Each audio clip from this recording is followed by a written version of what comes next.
Midnight horror stories. These are the stories people tell quietly, late at night, to the one person they trust. Tonight, you're that person. Turn off the lights.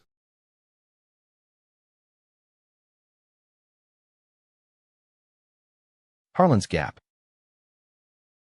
I want to say up front that I'm not a nervous person. I spent 6 seasons, spring through late fall, 6 years running, as a backcountry trail technician for a volunteer trail association contracted through the Forest Service, working a district in the southern Appalachians I'm not going to name precisely, for reasons that will make sense by the end of this. My job was simple on paper. Clear blowdown off the trail corridor. Reblaze faded trees. Rebuild collapsed water bars before the fall rains turned the trail into a creek bed. Pack out illegal fire rings. I worked 10-day stints alone in the backcountry, resupplied by a district ranger who met me at a trailhead every other Friday with 2 duffel bags of food and a fresh set of blades for my saw, and spent the rest of my time somewhere between 4 and 11 miles from the nearest road, depending on which section of trail I'd been assigned that stretch. I love that job. I want that on the record too, because everything I'm about to describe happened to someone who loved being alone out there, who wasn't looking for anything, and who spent 6 years trying to convince himself that what happened at Harlan's Gap had a normal explanation. I don't think that anymore. I'm not asking you to believe me.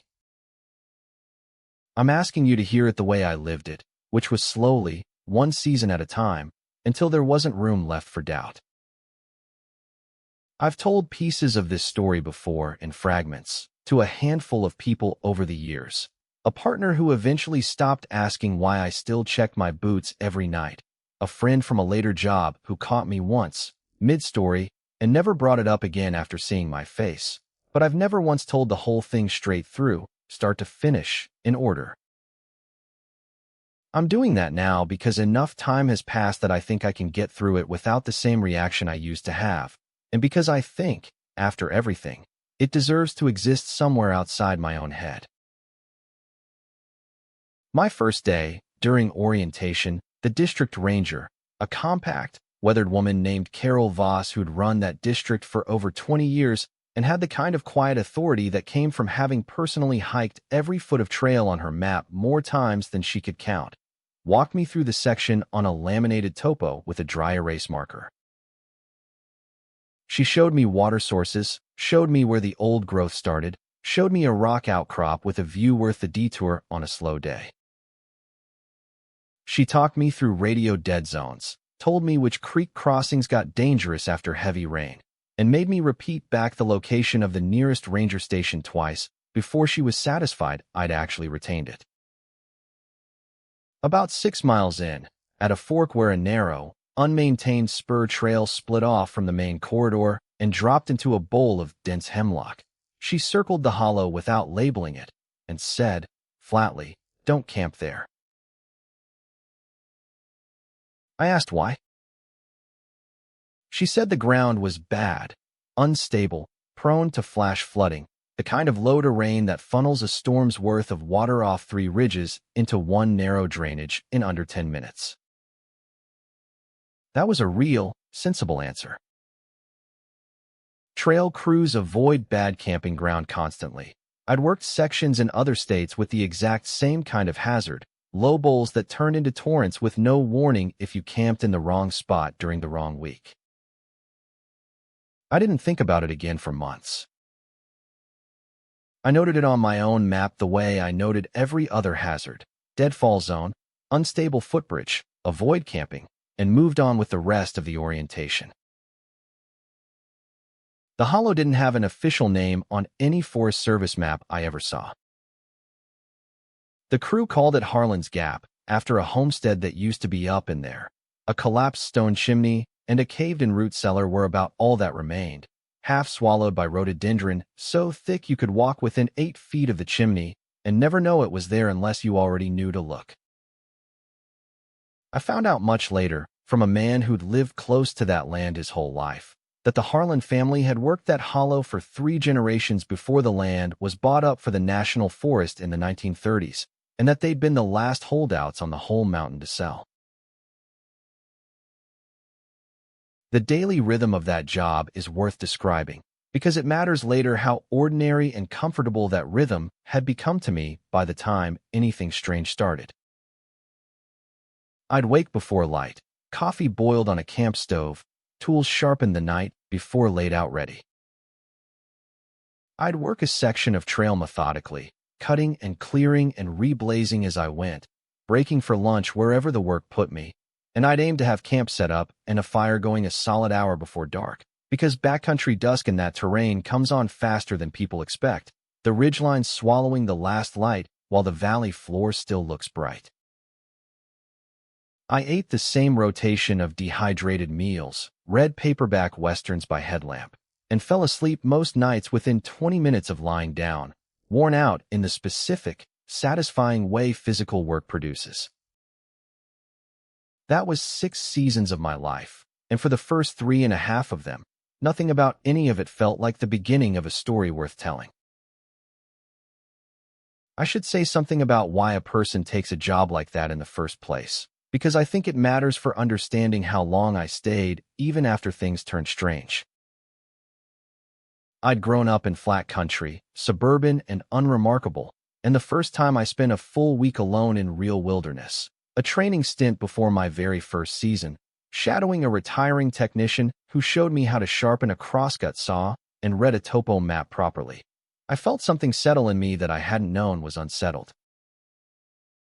There's a specific quality to silence in old-growth forest, a fullness to it rather than an emptiness, that I'd never once experienced in a suburban backyard or a city park, and I chased that feeling for 6 years, through blisters and black flies and weeks of solid rain, because the trade-off always felt worth it.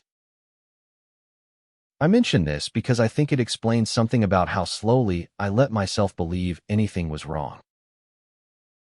A person who's found the one place that finally feels like it fits doesn't want to be the kind of person who gets spooked out of it by a noise at dusk. I held on to that identity longer than the evidence probably justified, and I think, looking back, that Wade and Marisol, and even Carol were each holding on to some version of the same thing, each of us privately weighing how much unease we were willing to sit with in exchange for a life we'd otherwise built entirely around loving that mountain. I got to know the district the way you get to know a piece of ground only by living inside it for months at a time. The specific sound the wind made coming up out of the gorge an hour before a storm broke, which spring still ran clean in a dry August, where the elk herd bedded down starting in October. I learned to read weather off the ridgeline the way some people read a room. I got to know Wade Pruitt, who ran the parallel section to the east, and who I'd overlap with maybe once a month when our territories touched, sharing a fire and a resupply run, trading stories about washouts and bear encounters, and the specific misery of a wet sleeping bag. Wade was 10 years further into this line of work than I was, methodical, dry-humored, not remotely the type to spook easily, which is worth remembering later. I got to know Marisol Reyes, a wildlife tech who spent her summers up there running a black bear population monitoring project, hair snares wrapped in barbed wire around scent lures, a grid of trail cameras she rotated on a strict schedule, checking each one every few weeks and swapping memory cards and batteries. Her grid crossed into my section at 2 points, and I'd run into her often enough that we became something like colleagues, comparing notes about which bears we'd each seen and where, trading data the way people in isolated jobs trade small pieces of normalcy.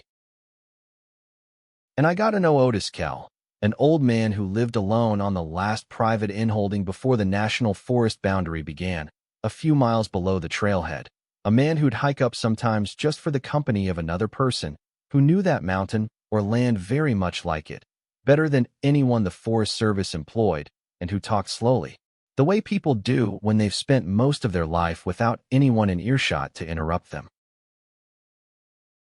My first season, I noticed one small thing near the gap that I filed away without much thought.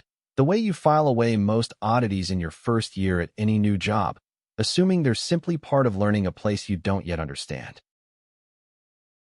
My compass, an old, reliable brass model I'd carried for a decade without a single problem, swung erratically for about 30 seconds one afternoon while I was clearing a blowdown roughly 100 yards from the spur trail into the gap, spinning slowly rather than settling on a bearing, before it steadied itself again as if nothing had happened. I chalked it up to some mineral deposit in the local rock, magnetite or similar, which is a real and common enough phenomenon in mountain terrain, and I mentioned it to nobody, because it genuinely didn't seem worth mentioning.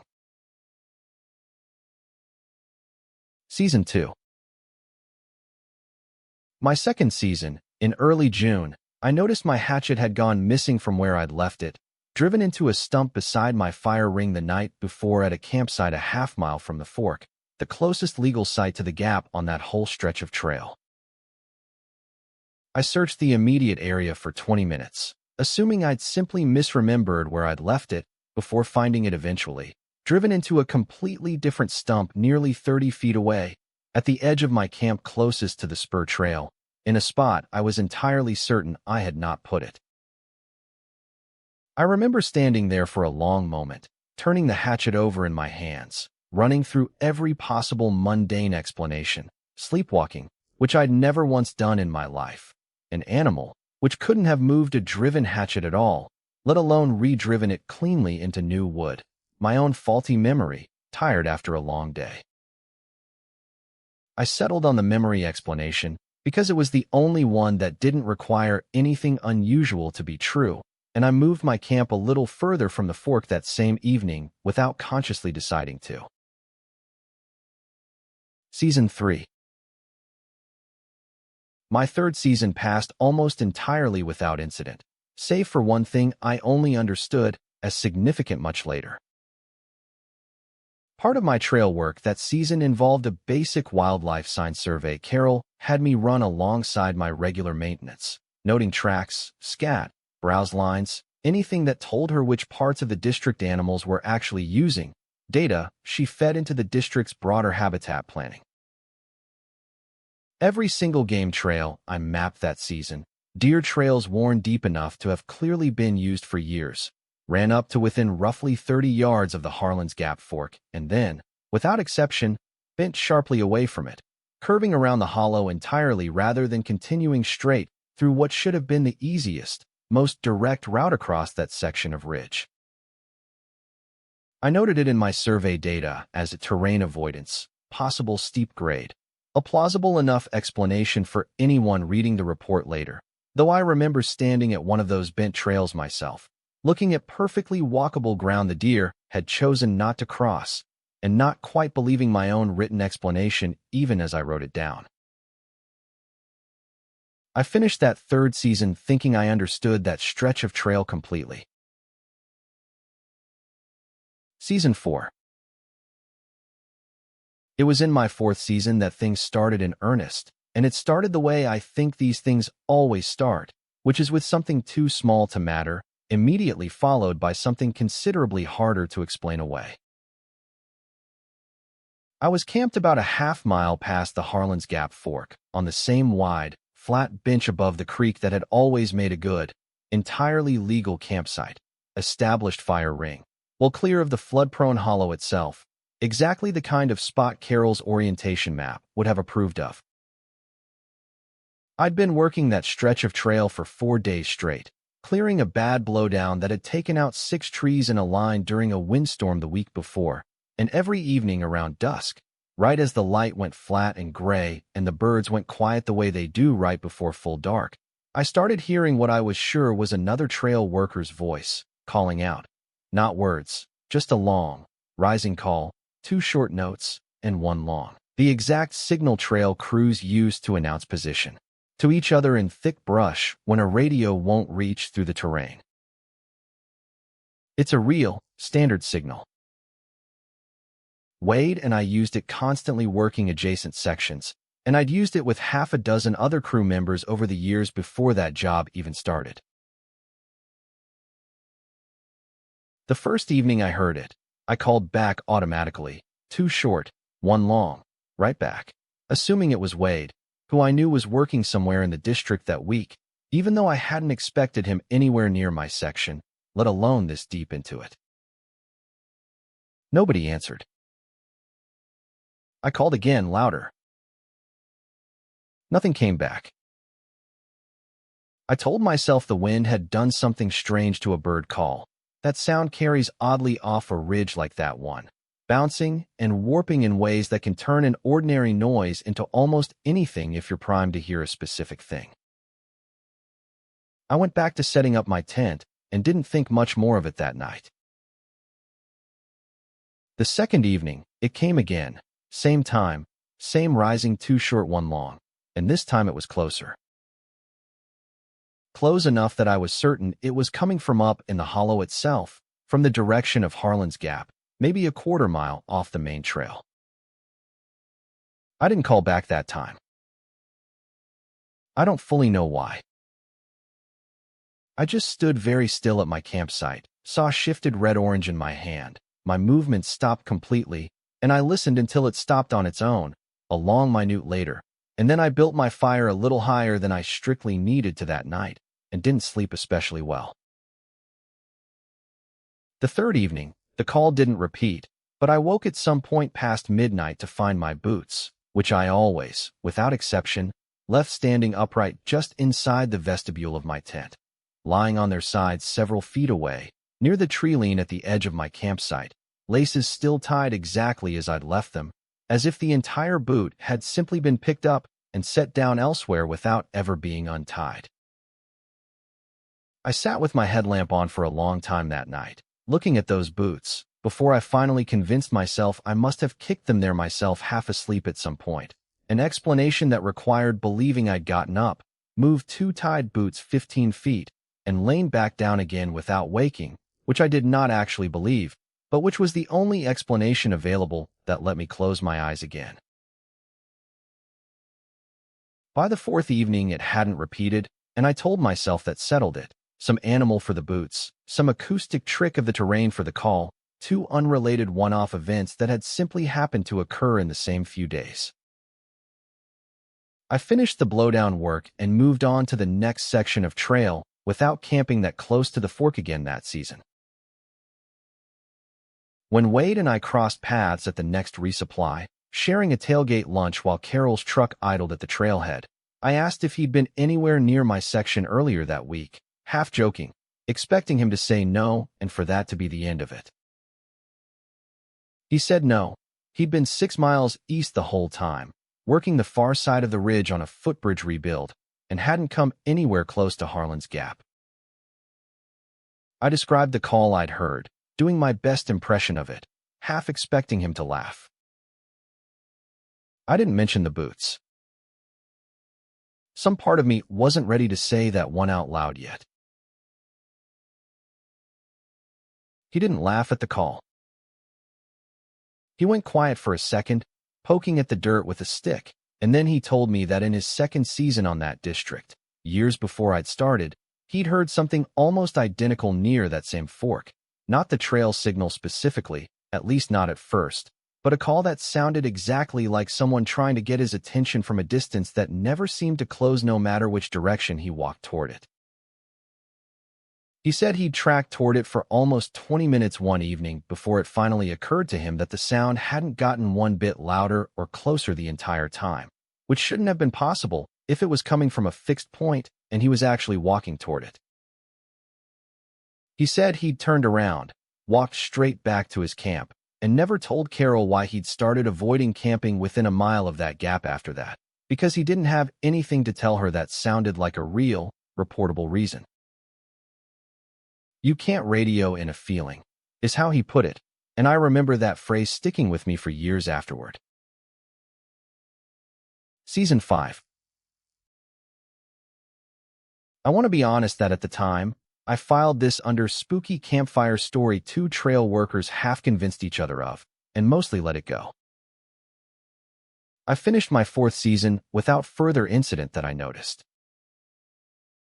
I finished my 5th season the same way, quiet, mostly uneventful, good solid work, though there were two smaller things that fifth season that I only later understood as part of the same pattern.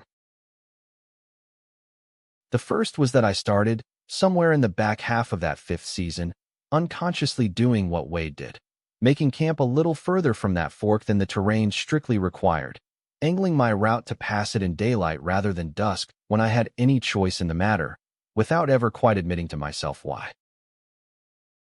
The second was smaller still, easy to miss. Twice that season, I found small stacks of stones, 3 or 4 rocks, deliberately balanced one atop the other, the kind of cairn a hiker might build to mark a route, sitting at the edge of campsites I hadn't built them at, always within sight of the trail toward Harlan's Gap, always gone again the next time I passed that same spot. I mentioned it to no one. I told myself other hikers occasionally passed through, even on lightly used trail, and that cairns were simply a normal thing hikers sometimes built for no particular reason.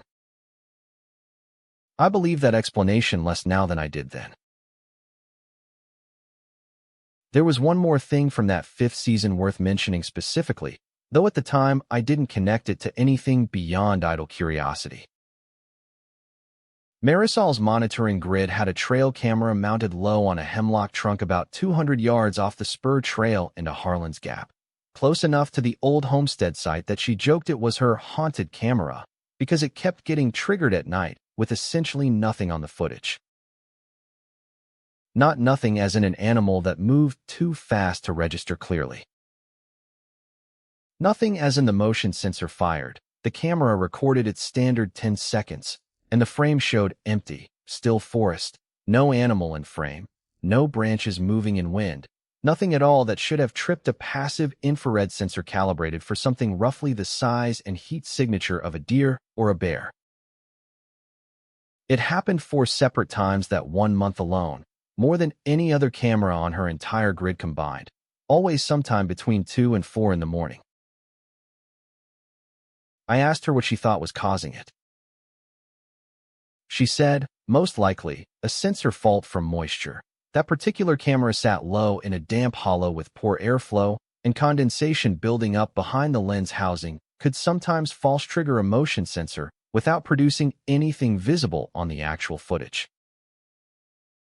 It was a real, plausible, boring explanation, the kind of thing that happens to trail cameras in humid country all the time. I believed it, mostly, the way you believe explanations that let you keep sleeping at night. Season 6. It was partway through my 6th season, the one that ended the job for me entirely, that I stopped being able to explain any of it away. Early in that season, in May, I was doing routine tread work on the main corridor near the fork, nothing that required camping close by, just a few hours of trail work before moving on, and on a whim, mostly out of 6 years of low-grade curiosity finally getting the better of me, I walked the spur trail into Harlan's Gap itself in full daylight, sun pushed high and bright overhead, birds working the canopy normally. Nothing about the light or the air suggesting anything was wrong. I found the chimney exactly where Otis would later tell me to expect it, a single standing column of fieldstone, moss-covered, maybe 8 feet of it still upright, rhododendron grown and so thick around the base that the collapsed root cellar nearby was nearly invisible until I was standing directly over it. I want to describe one specific thing I noticed that day, because it's the detail I keep coming back to. The bird song, which had been constant and ordinary the entire walk in, simply wasn't present inside the immediate clearing around the chimney. Not quiet. Not sparse. Absent, in a roughly 30-yard radius that I could feel the edge of as I walked through it, like stepping through an invisible membrane into a pocket of dead air.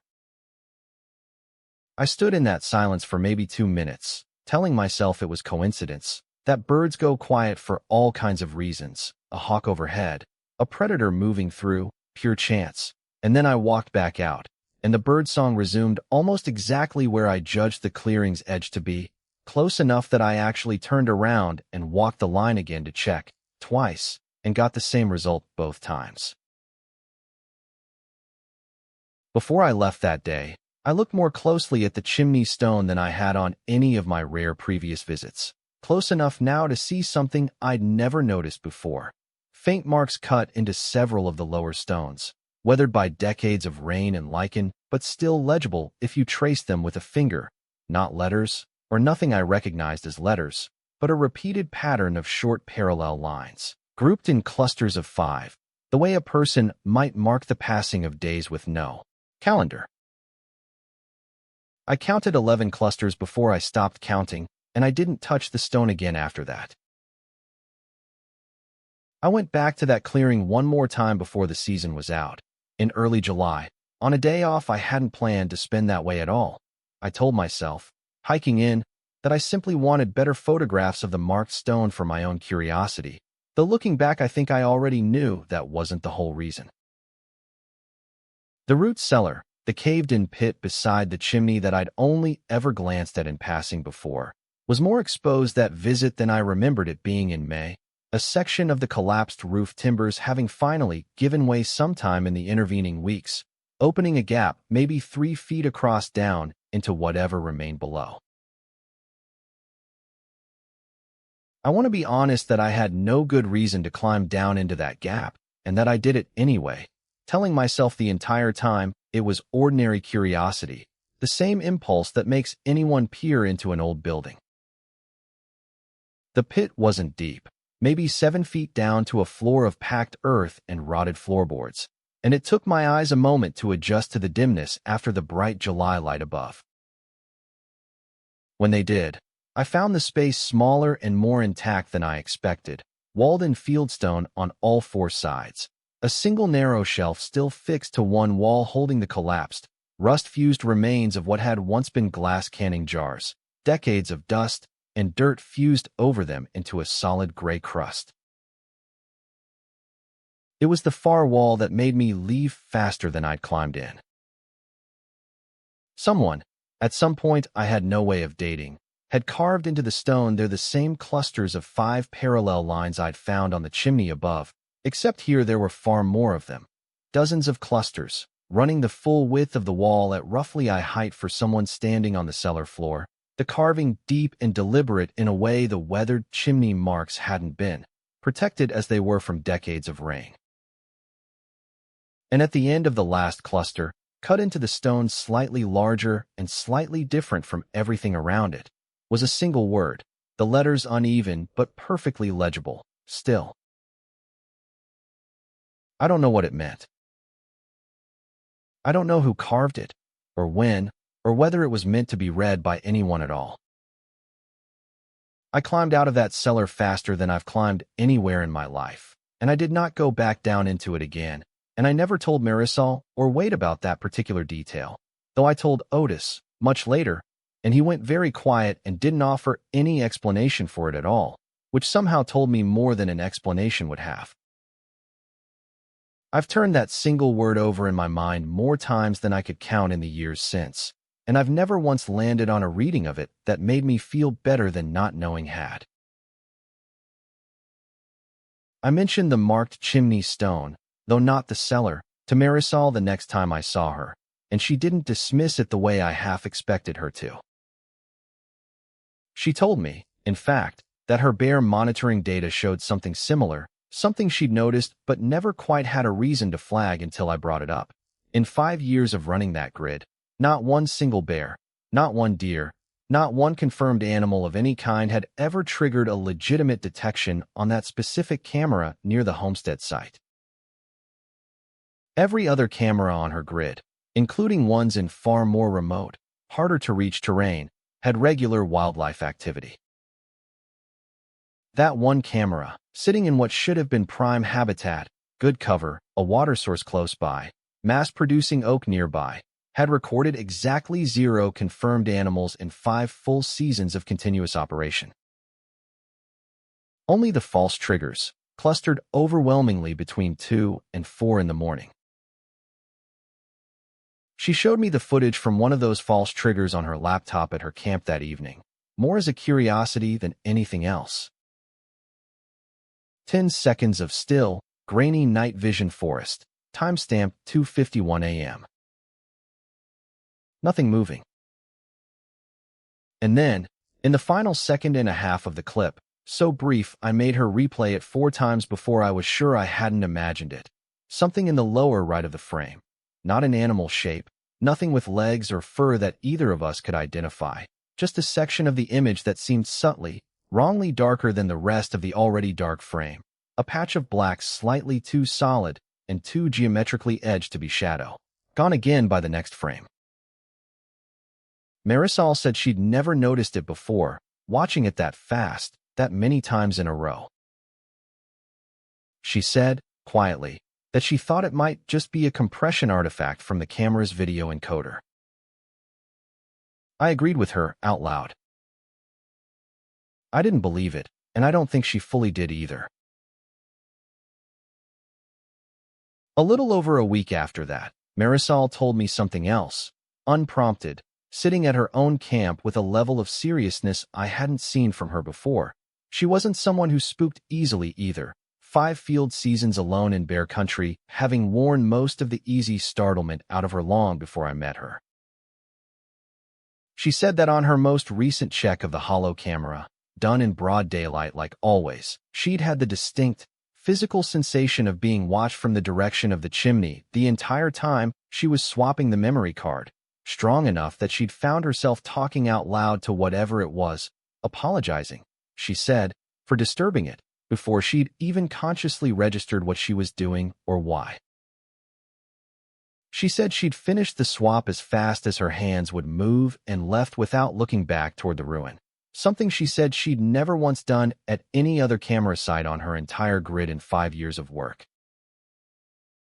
She told me she was going to ask her project supervisor to reassign that one camera location to someone else the following season, and, as far as I know, she never went back to check it herself again.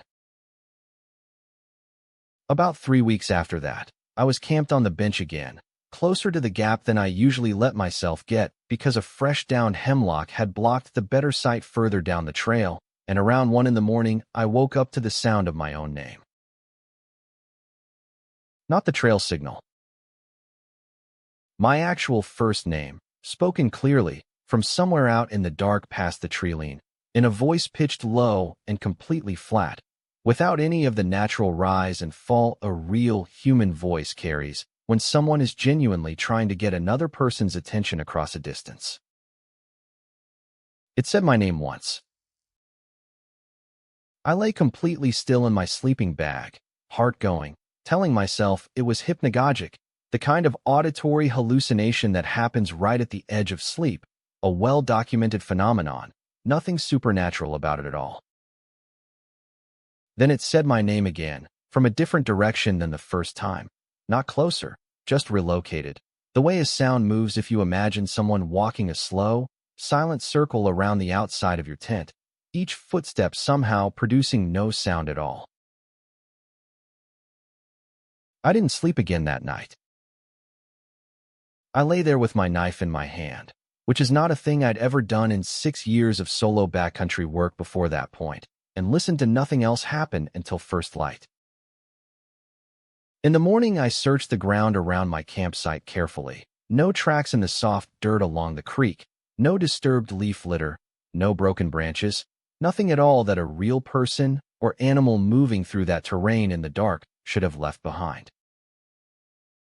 What I did find, at the exact spot closest to where the second call had come from, was another small cairn, 3 stones, carefully balanced, sitting no more than 10 feet from where my tent stakes were driven into the ground, close enough that whoever, or whatever, had built it had done so within arm's reach of me while I slept.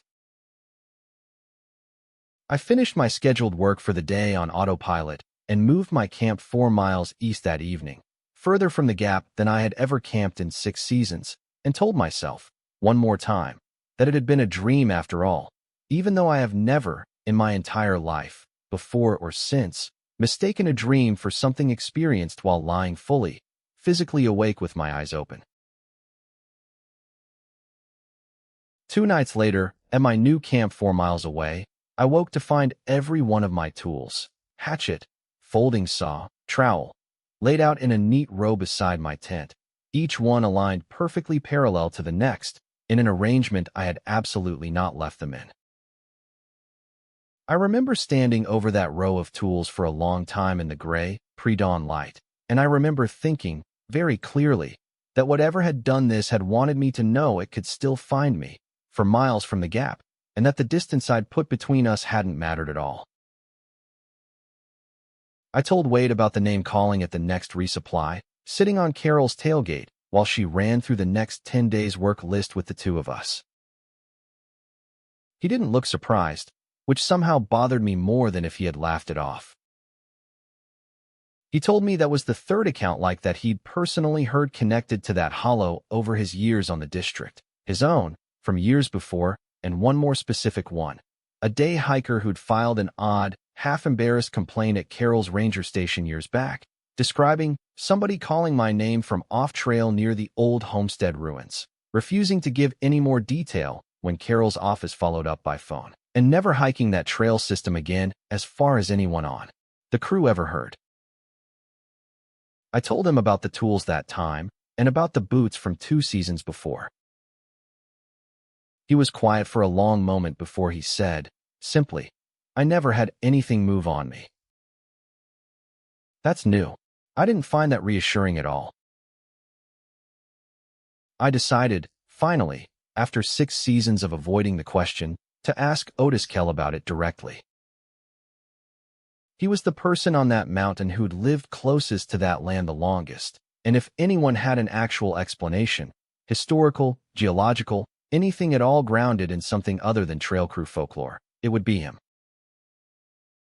I hiked down to his place on my next scheduled day off and found him on his porch the way I always did, splitting kindling with the slow, economical movements of a man who'd done that exact task 10,000 times. When I brought up Harlan's Gap by name, his whole manner changed almost instantly. The hatchet stopped mid-swing. He set it down carefully on the chopping block, sat down heavy in his porch chair, and got quiet in a way that told me he'd thought about this a great deal over the years and simply never before had anyone worth saying it to. He told me the Harlan family hadn't left that hollow willingly when the Forest Service bought up the surrounding land in the 1930s. Everyone else in that section of the mountain had sold years earlier, taken the government's money and moved down into the valley towns, but Old Man Harlan, Otis called him Old Man Harlan, the same way his own father must have, a name inherited rather than remembered firsthand, had held out until he was the very last private inholding on the entire mountain, refusing every single offer the land agents made him, for reasons nobody outside the family ever fully understood. Otis said his own grandfather, who'd known the family a little, always claimed Old Man Harlan had told him once, drunk and unguarded, that the land wasn't his to sell, a phrase Otis's grandfather had taken at the time to mean some dispute over inheritance or deed, but which Otis, in later years, had come to wonder about differently. And then, according to what Otis had been told as a boy by his own father, who'd been told it by his father in turn, the family simply stopped being seen in town, all at once, sometime in the deep winter of 1934. No sale was ever recorded in the county deed books, as far as Otis knew. No death certificate, no burial, no formal record of any kind. No one from his father's or grandfather's generation ever claimed to actually know what had become of them, and this was the part Otis said quietest of all. No one from that generation, as far as he'd ever heard, particularly wanted to find out. The Forest Service simply took possession of the land through some legal mechanism related to unpaid back taxes that Otis didn't fully understand and had never much cared to research, and within a few years, people around that mountain had quietly, collectively stopped going up into that hollow at all, for reasons nobody wrote down anywhere and nobody, according to Otis, ever really needed to ask each other about out loud. There was a second version of the story, Otis told me, one he'd heard only once, from an elderly cousin at a funeral decades back, and never been able to verify or fully believe himself. In that version, the Harlans hadn't disappeared all at once in a single winter at all. They'd gone one at a time, over the space of nearly 2 years, each family member vanishing separately from the others until only old man Harlan himself remained alone on that land, still refusing to sell, still telling anyone who'd listen that the land wasn't his to sell, right up until he too simply stopped being seen. Otis said he didn't know which version was true, if either was, and that he'd long since stopped trying to reconcile them, because both versions ended in the same place regardless of how they got there. He told me one more thing before I left his porch that afternoon, delivered flat and practical, the way you deliver a piece of genuinely useful safety advice rather than a ghost story meant to entertain.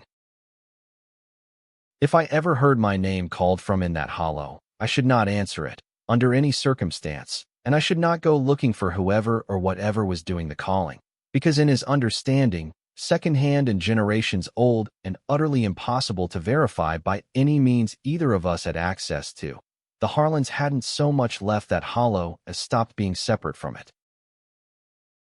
And whatever called out from in there now, in his understanding, wasn't calling because it wanted company or wanted to be found or wanted anything a person could reasonably negotiate with. It was calling, he said, looking directly at me for the first time in that whole conversation, because it wanted you to walk toward it instead of away. I asked him, before I left, whether he'd ever told Carol Voss any of this directly. He said he had, once, years back, not long after she'd first taken over the district. He said she'd listened to the whole thing without interrupting, thanked him for it, and never once brought it up again in all the years since, which he took, correctly as it turned out, to mean she'd believed at least enough of it to act on it quietly, without ever needing to explain herself to the Forest Service or to any trail crew she hired. I spent part of my next scheduled resupply break, rather than resting, driving down into the county seat to the courthouse records office, telling myself I simply wanted to see the deed history for myself, the way you'd fact-check any story somebody told you secondhand. The clerk on duty, an older woman who'd clearly worked there long enough to know every family name in that county by heart, pulled the relevant plat books for me without much comment until I told her specifically which parcel I was looking for, at which point she paused, looked at me a beat longer than the request seemed to warrant, and told me, in the careful, neutral tone of someone who has learned exactly how much to say to strangers, that the Harlan parcel's records were thinner than most, for that period, and that I shouldn't be surprised if I didn't find everything I was hoping for. She was right.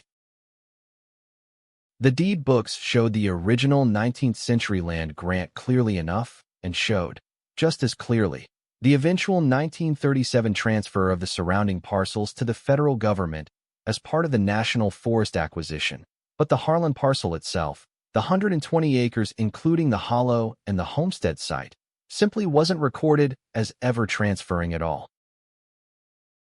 It appeared on tax rolls as delinquent starting in 1935, was formally seized by the county for unpaid taxes in 1939, and was absorbed into the surrounding federal parcel sometime after that with no clean paper trail connecting the two events, a gap of exactly 5 years between the family's disappearance, by every account I'd heard, and any official acknowledgement that the land had changed hands at all. I asked the clerk, as neutrally as I could manage, whether that kind of gap was unusual. She said records from that era were often incomplete for all kinds of ordinary reasons: fires, flooding, simple administrative neglect during the Depression years, and that she wouldn't read too much into it. She said this, I noticed, without once looking up from the desk while she said it. Before I left, I asked her, as casually as I could manage, whether she personally had ever heard anything about the hollow beyond what the paperwork showed. She looked at me for a long moment, the kind of look that weighs how much a stranger is owed, and said only that her own grandmother had grown up not 5 miles from that land and had never once, in 80-some years, willingly said the family's name out loud in her presence, which she offered not as confirmation of anything specific she was careful to say, but simply as a fact she thought I should have.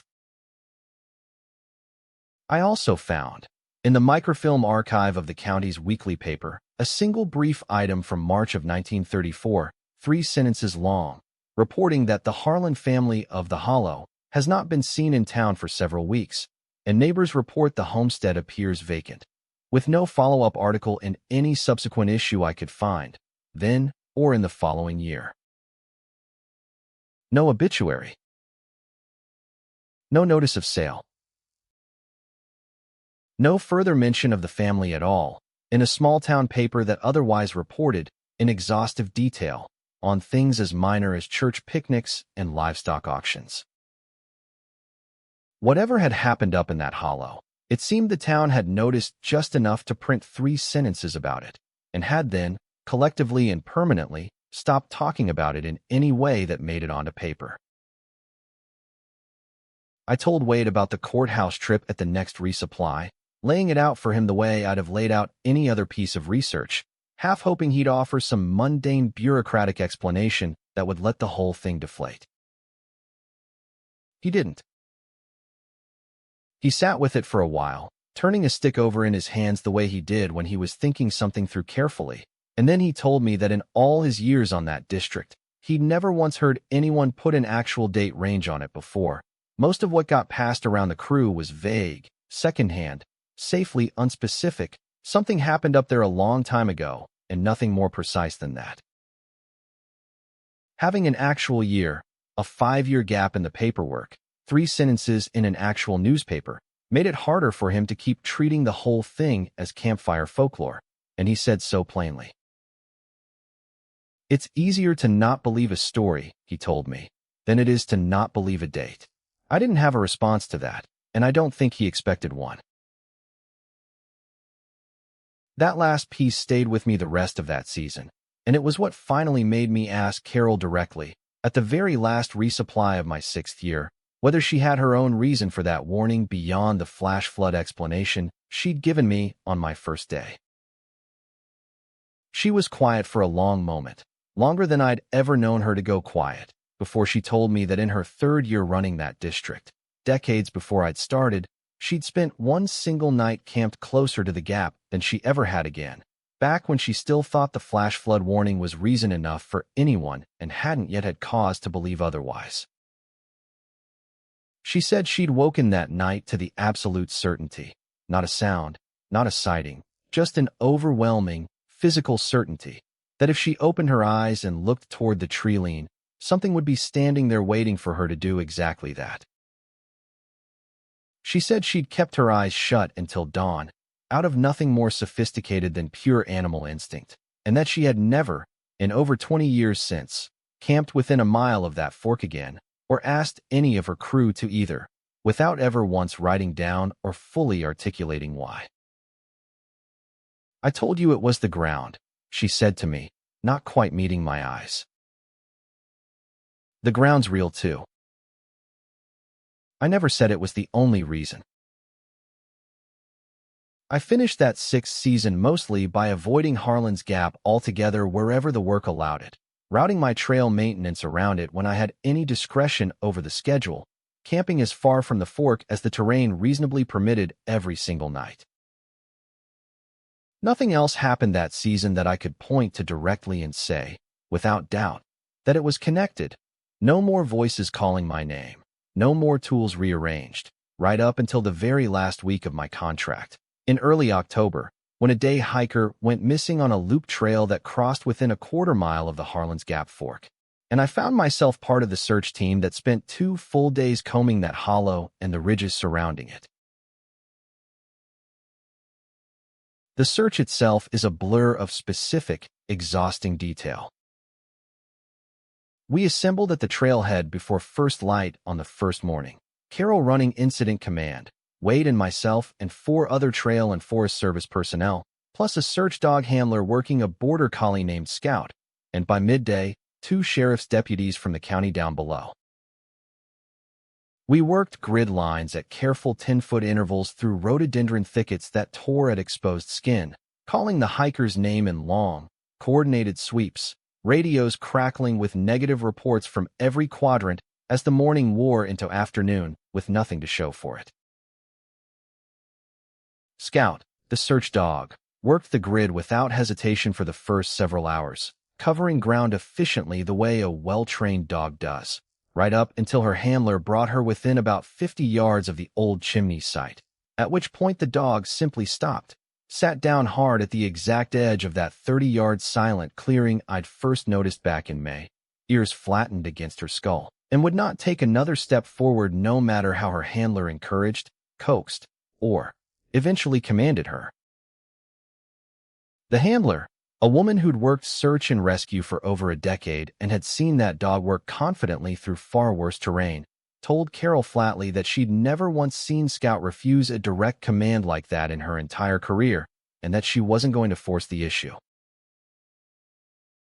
We searched through that first night with headlamps, calling the missing hiker's name in long, coordinated sweeps across the ridgeline, voices overlapping and echoing strangely off the rock faces in a way that made it hard, more than once, to tell whether a call I'd heard had come from one of my own search team or from somewhere else entirely. I remember standing at the edge of Harlan's Gap sometime around 2 in the morning, listening to 6 other searchers' voices calling a stranger's name into the dark all around me, and feeling, for the first time in my entire life, genuinely afraid of the sound of my own voice carrying out into that particular patch of forest.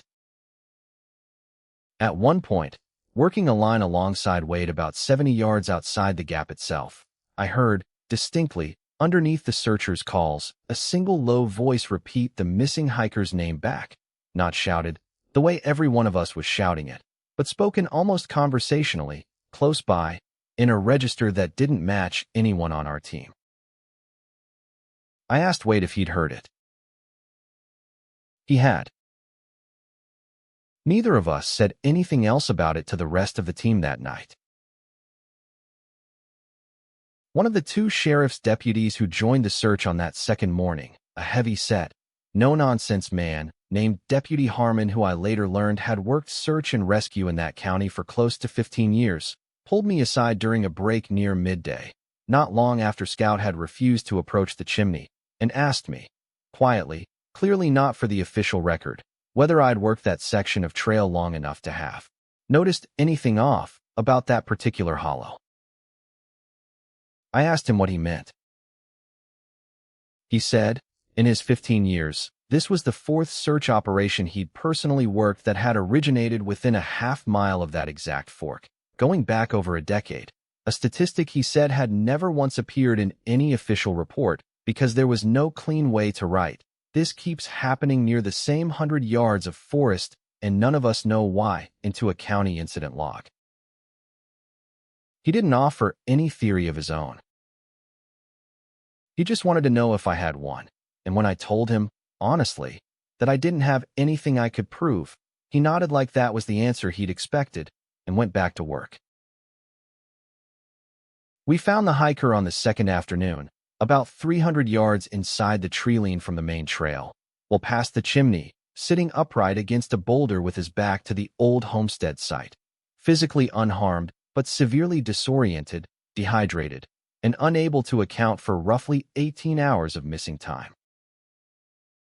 His eyes, when the first searcher reached him, were fixed on the chimney itself, and it took the deputy nearly a full minute of talking directly to him before he seemed to register that anyone else was there at all.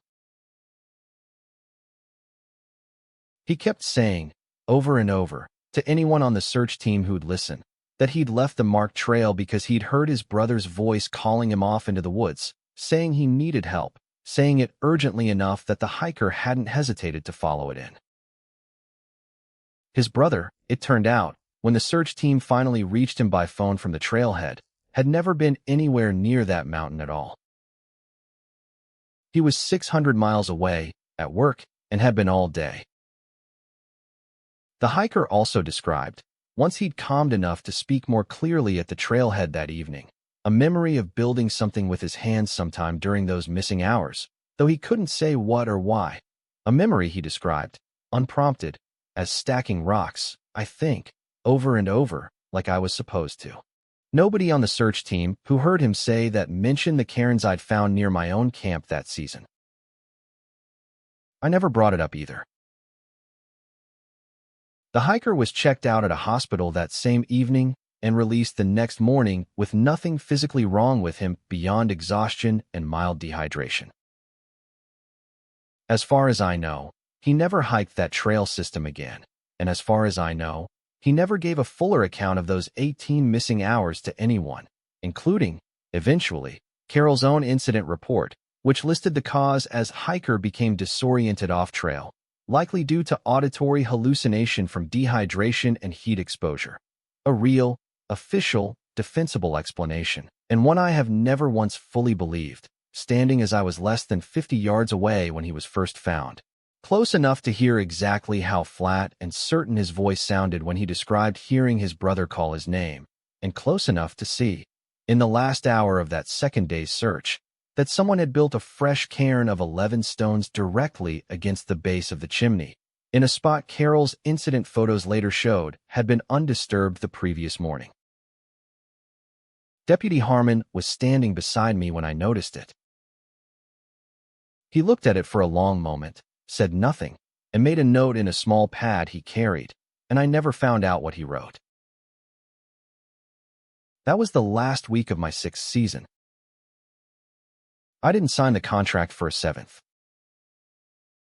I told Carol, when she asked, that it was simply time for me to move on to something new, which was true in the specific, limited way that surface explanations are always technically true without being the whole truth.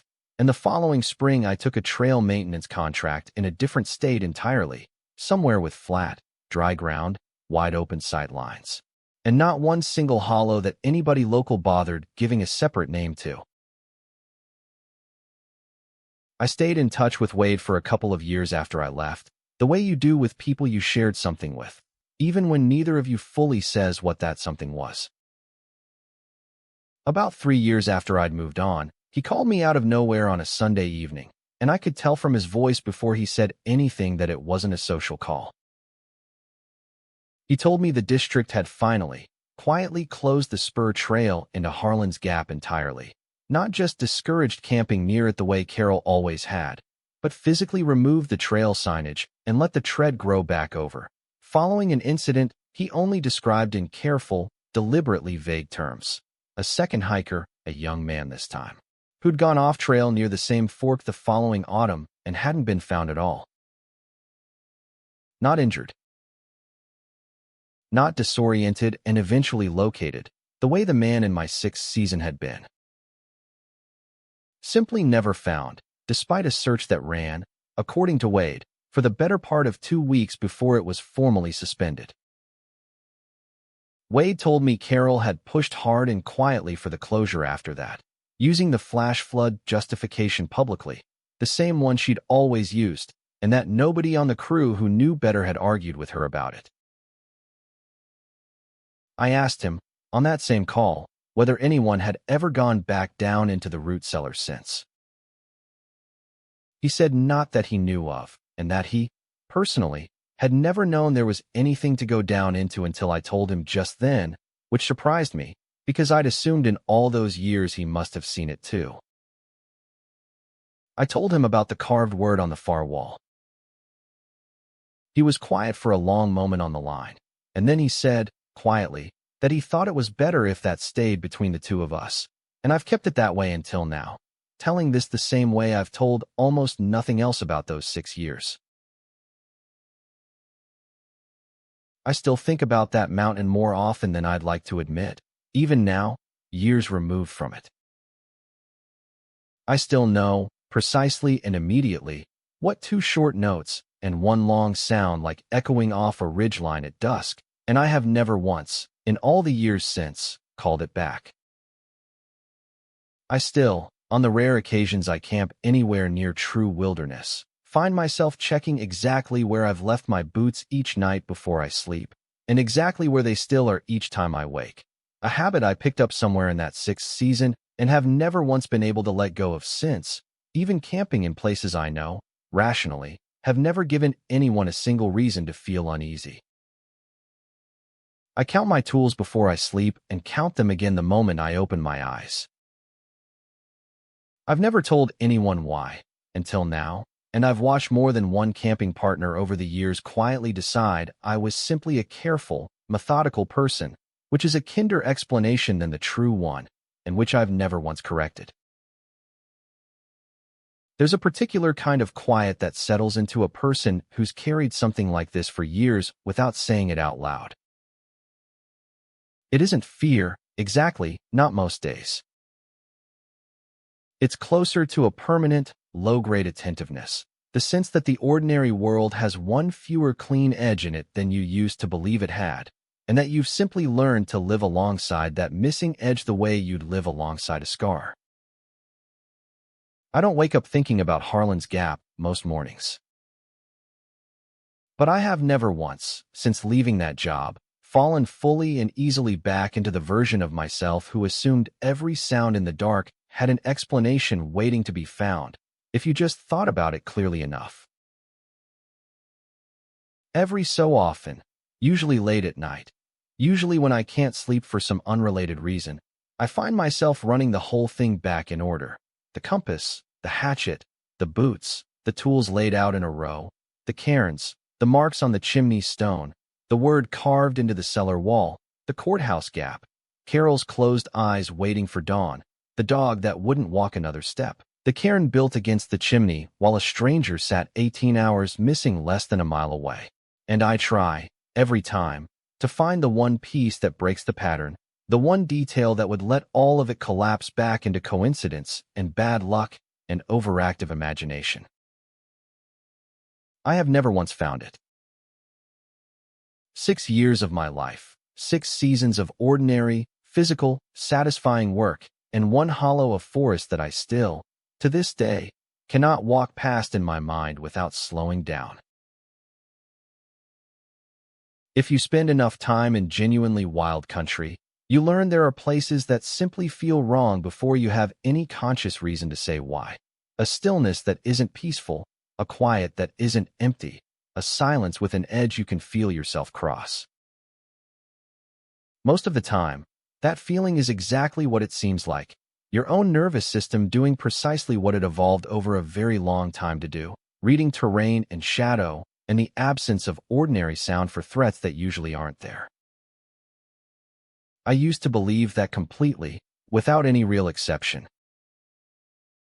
I still mostly do, everywhere in the world except one 6-mile stretch of trail in the southern Appalachians, where I no longer walk, and where, as far as I know, the district still tells every single new trail technician the same 2 words Carol Voss told me on my very first day out there.